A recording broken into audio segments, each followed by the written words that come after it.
Okay, so I'm here recapping episode 9 of Love is Blind season 4 on Netflix, and I just started it. And so Jacquelina and Marshall are having the conversation, and he says, "Lay it out for me plain. What do you want from me?" And she says, "Can we talk about this tomorrow?" And he's like, "If that's what you want." And she says, "You're doing great. You're doing fine. I don't need anything from you." And I feel like he's about to. I feel like he's about to end things. Okay, hang on. Play. Rick, you're so sweet. Maybe Jacquelina's gonna end it right now. No. No, I lied. False. Does He does love her. love me? Never give up. Ah, frustrating. That's frustrating. I was really hoping that one of them would end it right there, but it really didn't. He just kind of took it, and she was sweet. She was pouring on the sweetness, pouring on the sugar for him, even complimenting his eyes, which is a fact, but still, like, distraction. So basically, they have to go to bed in the middle of not being okay, and he's not okay with that, and she doesn't care because she thinks they're fine when they are clearly not fine. Now we're 9 days away from the weddings. Bliss and Zach go to meet Zach's family, and Bliss goes on this long, lovely monologue about love and how she knew that he was the one for her. And it was so lovely and way lovelier than Zach probably deserves. And everybody likes her. Because, I mean, like, why wouldn't you? Like, that's easy choice. Chelsea and Kwame are shopping, and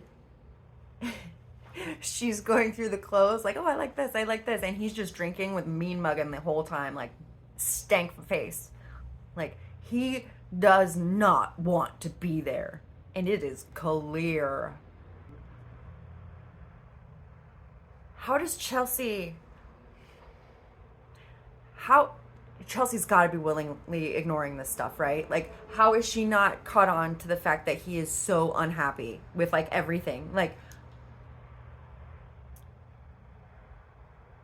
speechless. I'm having so much fun with you. Meanwhile, he's like, he's clearly not okay. Clearly. Chelsea and Kwame. So, I don't want to call her desperate because, like, but I feel like she definitely wants things a certain way and by a certain time so that X, Y, and Z can happen, i.e., I want to get married by this age so that I can have kids by this age so that I can do this. And it seems like her life is very structured, and she's so used to being on her own that she's not very open to changing up her deal. And I feel like that comes across a little controlling to Kwame. And like he said, he's suffocated, and like, he feels like he's compromising too much of himself and his life and stuff. And I feel like she wants it to come into her life as opposed to expanding her own, if that makes sense. So, like, come into my world, my very structured world, and I will tell you how to fit into it, okay? Instead of, you have your world, I have my world, let's combine them and mush them together. And it's like not all just one or the other, is kind of where I'm at. But I still don't understand how she doesn't see how uninterested he is in all of this, especially in her. I mean, I don't get the Mike infatuation, but he's definitely not into Chelsea. And that makes me a little sad for her because I think she's earned a good love in this, ain't it? Kudos to Kwame for calling Chelsea out on her BS about her moods and everything. And he's like, "Come on, I'm trying to be serious." And so she finally's like, "Okay, I'm serious too." And he's like, "You're confrontational and you make everything a fight, and it doesn't need to be. I asked you how you were doing. You said, 'Do I look okay? Do I sound okay?'" So he's actually calling her out, and I appreciate what he's saying, and he's being very calm about it. And I can respect Kwame for calling her out on these things. Kwame says something that I really, really like, and he says, I want us to be each other's peace instead of they're each other's like argument and thorn in each other's side and like irritation. So I really like that. Go Kwame. Tiffany meets Brett's friends. It is lovely. They're all perfection. They have a very adult conversation about everything family and finances and backgrounds and all of that kind of thing. Just perfection. Adult relationship goals. Perfection. Mwah.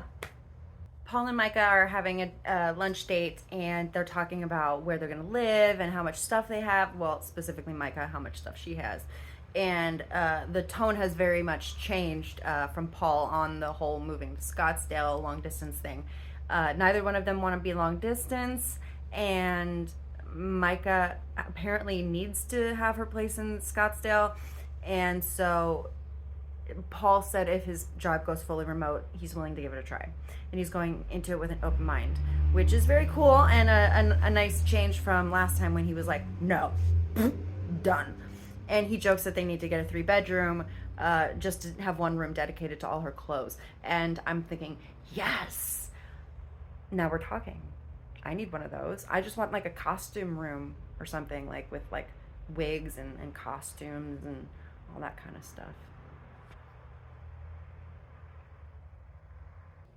Now Bliss and Zach are gonna meet Bliss's friends and family. I don't see this going well.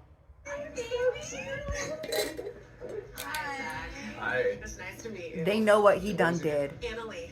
They know how much she cried. Tatiana. Yes, nice to meet you. As well. So Bliss's mom just flew out from. Zach's nervous, as he should be. Side note, why are they all saying like we met on an experiment or like it's a blind dating show? That's it. Like a blind dating show. If they don't know what Love is Blind is by brand or by name, a blind dating show.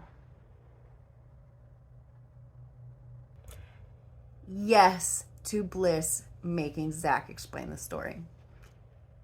No, you go ahead. You go ahead and tell everybody what you done did. You go ahead. I'm gonna sit here, I'm gonna relax, and I'm gonna let you tell it. See how well you tell it. See how honest this goes. To be honest though, I really, really liked what Zach said about Bliss and how much he liked her and how she was fierce, driven, intelligent, and beautiful.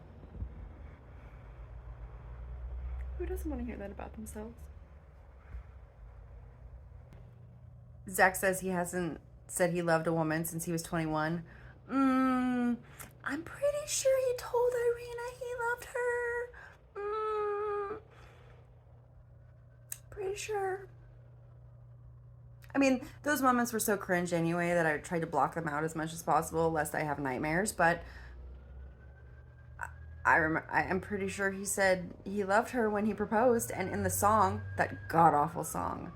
So actually the meeting of Zach and Bliss's mom and sisters went better than I was expecting. Yeah, she gave him a little, crap for Irina and all that stuff, but like he knew why he shied away from Bliss and his fear of not being accepted by her family because of the way he grew up. And so he was very aware of that. And I liked the little joking and interplay between Bliss and Zach. And I liked Bliss's mom, who at the end of it said like she wouldn't be holding your hand if she loved you, etc. And she said like, I'm protective. I don't want her to be hurt, but I also have to trust her. And then she also said to Zach, she said, if my daughter picks you, I will be your mom too. Which was like all of that. This whole meeting was so sweet. And I mean, I think a lot of other people have said it on YouTube, that if Bliss is happy, then we just want her happy. We just want Bliss's happiness because she seems like such a genuine, warm, great, intelligent person who deserves nothing but the best. So if she wants that, great. And if she doesn't, kick him to the curb, because you deserve everything. Everything in the world. Go Bliss. And her family, like I said, her mom, so cute, so sweet. Okay, so we're back to Kwame and Chelsea, and now they're gonna meet the rest of Chelsea's family. Like, they already met her dad, who was like beautiful human being. And I don't mean in a Dolph way. I just mean he was a kind, warm human being. I shouldn't be drinking while watching Love is Blind. Chelsea says that her family is very tight and very in each other's lives, and especially her life. I don't see this going well for Kwame, because he's already suffocated by all of Chelsea's stuff, rules, where they're living, etc. So I don't see this going well. I mean, he's putting on a brave face, and he's being very nice and very kind, and he seems genuinely in a good place to meet them. But I feel like it's just a lot. It's a lot for him to maintain, it seems like, to live in Chelsea's rigid world. You know what I mean? Like, yeah, I just feel him being suffocated a little bit, because they're not only is he not into her, but their lifestyles just don't mesh very well. He needs a more lenient, more spur of the moment, spontaneous, chill sort of vibe, and she's very rigid and structured in her life, with a lot of people involved in it. And the rest of Kwame and Chelsea's meeting with Chelsea's family went well. They joked about where they were going to live a little bit. I think Kwame's still unsure about moving, but at the end he says that he always talks about, going on adventure, and so he just needs to change his mindset and look at this as a new adventure, which, cool. And Chelsea's mom, I think, pulled Kwame for a chat, and they were talking about the dog, Rocky, which is great, but like, it just seemed kind of irrelevant to like the real issues.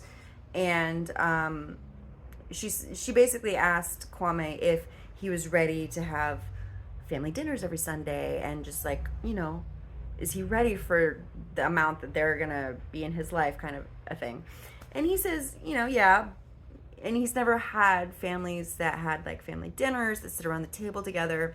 So I found it really nice that Chelsea's mom, I think it's her mom, or aunt, I'm not really sure, that she was trying to make Kwame feel so at home, and like, well, now you do have some place to go home to every Sunday night for dinner, and, welcome, she was very welcoming, and that was very nice to see. So it's 7 days to the weddings.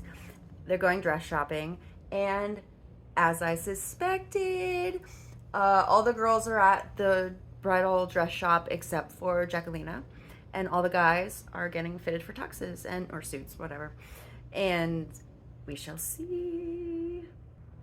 The ladies obviously recognize that Jacquelina's not there, so Tiffany texts Brett and tells him that Jacquelina's not there. Is Marshall there? And he says, yeah, Marshall's here, getting fitted for his suit. So now Brett is going to talk to Marshall. And for the record, I love them together. I love their relationship. Epic. I love it. So good to see on TV. Just in general. I love it. Two men, grown men, actually talking about their emotions like adults. So good. Brett pulls Marshall aside and just tells him, hey, Jacquelina didn't show up to the wedding dress fitting, and Marshall just, okay, thank you for telling me. Okay. I feel so bad for him.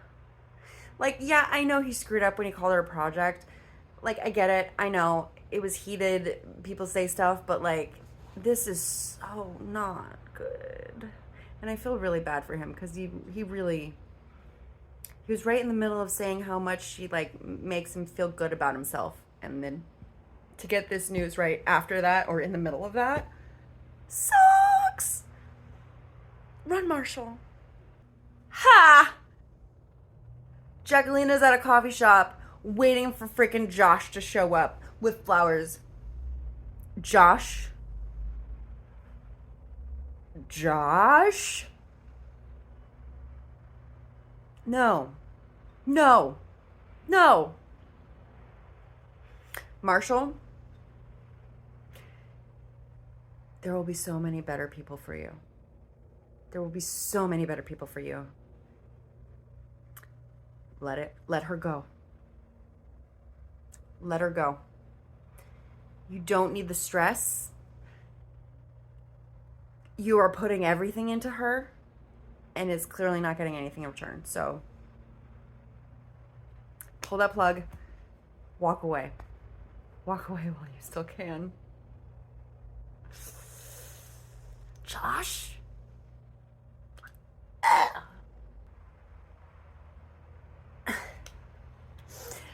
And she is over the moon that he got her flowers. Like, they're prepackaged. You just go buy them at the store. You can buy them on the corner. Okay? Marshall went to the market, got food, made you jelly or compote or whatever that was from scratch with the powdered sugar on the pancake, and she's over the moon about flowers. That's super easy. That takes no effort.